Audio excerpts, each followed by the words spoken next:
तो तरुण भारत संघ ने पूरे इस इलाके में इस तरह काम किया। दूसरा, तरुण भारत संघ का जो हमारा फोकस है उस समय भी था, आज भी है, एक तो वर्षा जल की एक एक बूंद को धरती के पेट में बैठाना, रोकना, ताकि वो धरती के नीचे जाए और कुआं में रिचार्ज हो, लोगों को मिले।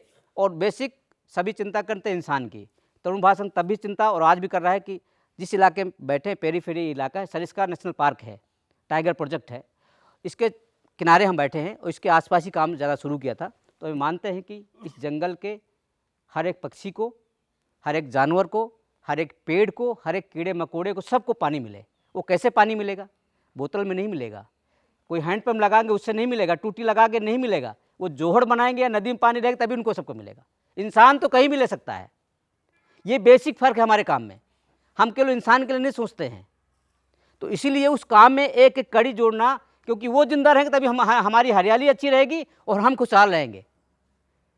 और निश्चित तौर पर जब कोई नदी पानी आता है तो उन सबको फ़ायदा होता है, किसी जोहड़ में पानी आता है उन सबको फ़ायदा होता है, हरियाली आती है, पेड़ पौधे ग्रोथ करते हैं, जानवर आके पानी पीते हैं, कितने टाइगर, कितने बगैरा पानी आके पीते हैं। तो वो पूरे हमारे उसमें। दूसरा, तीसरा तरुण भारत संघ रहा कि हिंदुस्तान में सबसे ज़्यादा पानी का संकट महिलाओं को होता है और पानी की बात कोई नहीं करता, क्योंकि पुरुष को कोई ज़रूरत नहीं होती है।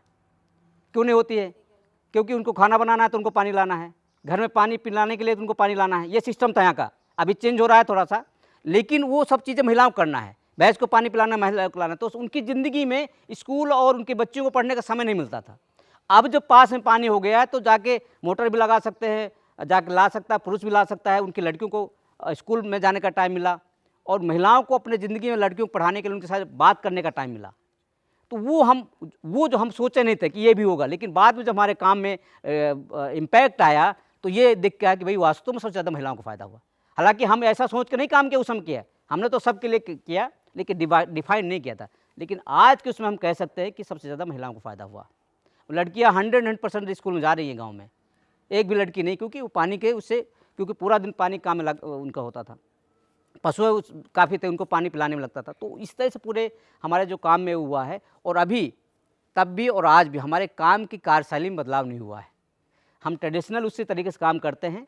तकनीकी में तो कभी भी कहीं भी कोई काम कर सकता है और हिंदुस्तान में कोई कमी नहीं है, पैसे कमी नहीं है, लेकिन तरुण भारत संघ मानता है कि आम आदमी को जोड़ना है तो उनकी तकनीकी सिखाना पड़ेगा। तकनीकी कैसे, जो समझ सकते हैं। भाई रिसर्च अच्छा है, उसको हम प्रमोट करते हैं कि रिसर्च होनी चाहिए, अच्छी पढ़ाई होनी चाहिए, उसका हम वो नहीं करते, लेकिन ये मानते हैं वो हमारे लिए ज़रूरी है, यूनिवर्सिटी के लिए ज़रूरी है, शहर के लिए ज़रूरी है, रिसर्च भी ज़रूरी कि हमारे उसका क्या है। लेकिन अगर हमें काम करना है तो उनके ट्रेडिशनल नॉलेज को हमें सीखना पड़ेगा और उनको भी उस तरह से अब जैसे हम पिछले 10 सालों कोरोना के बाद में हमारे दिमाग में तरुण भारत में एक भी नहीं था कि हम बारिश होती जा रही है और जोहड़ बनाते जा रहे हैं, बारिश जब भी होगी बर्तन हमारे पास तैयार हैं, पानी रुकेगा। लेकिन पिछले 10 सालों में ये महसूस किया कि क्लाइमेट चेंज के कारण जो परिवर्तन आ रहे हैं, जो दिक्कतें आ रही हैं, उसमें तरुण भारत संघ ने भी सोचा। और ये क्या सोचा कि अगर बारिश नहीं होगी तो फिर पानी कहाँ से आएगा, पानी तो जाएगा नीचे। और इस पूरे काम में अगर एक साल अच्छी बरसात होती है तो 3 साल संकट नहीं होता है। एक साल सारे जोहड़ भर जाते हैं जो हमारे बनाए हैं, तो 3 साल उस इलाके में डाउट नहीं आता, मतलब एक तरह से पानी का संकट नहीं होता है। लेकिन अभी तो 5-5, 10-10 साल बारिश ही नहीं अच्छी हो रही है, तो पानी जब उसमें भरेगा नहीं तो रिचार्ज कहाँ से होगा। तो इसके बाद में तरुण भारत संघ ने एक नई पीढ़ी को भी और पानी को उपयोग करने के लिए हमने जल दक्षता करके पानी का सही उपयोग कैसे हो, हमने सप्लाई साइड में काम तो खूब किया, लेकिन डिमांड साइड में काम नहीं किया था। अब हम डिमांड साइड में काम करें उसको कंट्रोल करने के लिए कि आपके पानी कुएं में या आपके जोहड़ में पानी 1000 लीटर आ गया है तो आप उसका इरिगेशन में और पीने के लिए कम से कम यूज कितना करें कि पानी बर्बाद नहीं हो। पहले क्या है कि फ्लड इरिगेशन करते थे लोग कि भाई खेत में पानी आया और भर दो खेत में फसल होगी, लेकिन अभी बहुत सारे वैज्ञानिकों ने बहुत सारे बीज सीड जो हैं कम पानी वाले निकाले हैं तो उनका उपयोग करो। लेकिन उनकी यह है कि नहीं, पानी जितना भरोगे उतना होगा। तो उनके लिए फिर हमने, क्योंकि ओपन जो फ्लड करते थे तो उसमें पानी बहुत बर्बाद होता था और 2 आदमी भी उसमें रखते थे, फावड़ा लेके खड़े रहते 24 घंटे, और विशेषतर महिलाएं। और आप कहें कि 24 घंटे अगर खेत में पानी देना, फावड़ा लेके ऐसे खड़े रहना है, तो महिलाएं के बैक यहाँ पे दर्द होता था बहुत ज़्यादा, क्योंकि कोई भी खड़ा होगा, इंसान तो है ना। तो उसके बचने के लिए फिर हम लोगों ने पाइप और फव्वारा वितरण किया। तो उस समय लोगों ने विरोध भी काफ़ी किया कि आप क्या लाए, क्या सीखते हैं, लेकिन लोगों को मोटिवेशन किया कि भाई ये तो करना ही पड़ेगा। अगर बारिश नहीं हो रही है तो अभी 1 बीघा जो यहाँ होता है 8 घंटे में सिंचाई होती थी फ्लड से, क्योंकि खोल कर रखना है, पानी जब भर जाएगा 1 फुट नीचे पानी भरेगा तब जाकर पूरा खेत भरता है, और पैर में धंसेंगे तो इतना कम से कम पैर नीचे चला जाएगा उसमें। तो हमने क्या किया, फव्वारा पाइप दिया। आप पाइप लगाइए कुएं से, ट्यूबवेल से सीधा खेत में, तो बीच का पानी बच गया, और उसमें आप फव्वारा लगा दीजिए। तो फव्वारे में क्या है कि वो 2 घंटे या 3 घंटे पूरा खेत सींच देता है, और उतना नीचे पानी उसमें जाता भी नहीं है, उतने फसल को चाहिए भी नहीं। 6 इंच चाहिए उसकी जड़ को पानी, और भरेंगे तो सूरज उसको चोरी करेगा ना, तो उसमें जो है, और मिट्टी भी उसमें जो है कठोर होती है, जो काली मिट्टी होती है तो पैदावार कम होती है। तो यहाँ लोगों ने उसका उपयोग किया। हमने एक गांव शुरुआत किया, अभी 40 गांव में उस काम को प्रयोग कर रहे हैं, और अन्य डिस्ट्रिक्ट में भी कर रहे हैं, करौली में कर रहे हैं, कोटा में कर रहे हैं, मेवात क्षेत्र में कर रहे हैं। तो उससे क्या लोग अब काफ़ी उससे प्रभावित हो रहे हैं, और हमें लग रहा है क्योंकि हम अपने काम को पहले 5 गाँव शुरू करते हैं, उसका मूल्यांकन करते हैं कि भाई लोगों को फ़ायदा है कि नहीं है, फिर बढ़ाते हैं। पहले आश्रम में करते हैं, गाँव में करते हैं, तो इस तरह से उससे काम बहुत फ़ायदा। दूसरा कुछ ऐसे एक फसल है यहाँ पे, भिंडी है, जो फसल मतलब गेहूँ और उस तरह करते थे। इसके अलावा कोरिएंडर है, जो हरिया धनिया होता है, उसको पाड़ के 45 दिन में, डेज में वो मार्केट में दिल्ली जाता है, पूरा वो बेचता है, और बहुत कम पानी लगता है, कोई दवा नहीं लगती है। तो फव्वारे की वजह से क्या, मिट्टी भुरभुरी होती है, वो जब चलता है तो वो बीज क्या बह के एक साथ नहीं जाता है,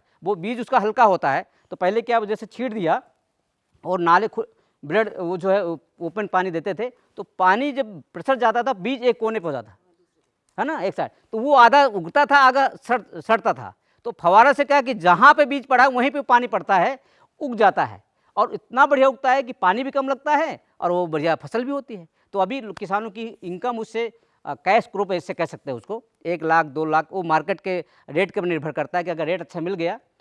और उस समय करते थे वो मई अप्रैल जब गर्मी पड़ती है, और लास्ट में सितंबर अक्टूबर तक लास्ट, क्योंकि उस दौर में बारिश होती, धनिया सब खत्म होती है, बहुत उसकी डिमांड होती है पूरे देश में, बाहर भी जाता है। तो इस इलाके में वो बहुत ग्रोथ किया इस समय, और उन्होंने बचा के रखते हैं उस समय। जैसे वो क्या है कि जैसे ज़्यादा गर्मी पड़ी तो पानी बहुत ज़रूरी होता है, तो वो क्या करते हैं, फव्वारा लगाते हैं, तो उस बारिश का जैसा पानी जाता है तो उससे क्या है, ज़्यादा पानी सड़ती भी नहीं है और वो बच जाती है। तो उस समय उससे ये इलाके में काफ़ी वो बढ़ रहा है, मिर्ची बढ़ रही है, भिंडी है, तो सब्जियां भी खूब अच्छी हो रही हैं, जो पहले इस इलाके में बिल्कुल नहीं होती थी। मतलब सब्जियां तो बिल्कुल नहीं होती थी। हम लोग भी दूध और दही सब कुछ खाते थे, लेकिन सब्जियां नहीं मिलती थी क्योंकि पानी नहीं था, और फसल वही होती थी जो बारिश आधारित होती, मक्का बाजरा होता था, जिसके थोड़ा बहुत पानी किसी कुएं में था या व्यवस्था थी तो गेहूँ भी करता था, सरसों चनों भी। लेकिन उसकी जो अगर परसेंटेज करें तो 10%। अभी 100% खेती हो रही है जिन गाँव में काम किया है, 1 भी बीघा खेती खाली नहीं है, खाली है वो उनकी खेती नहीं है, बस सब में खेती हो रही है।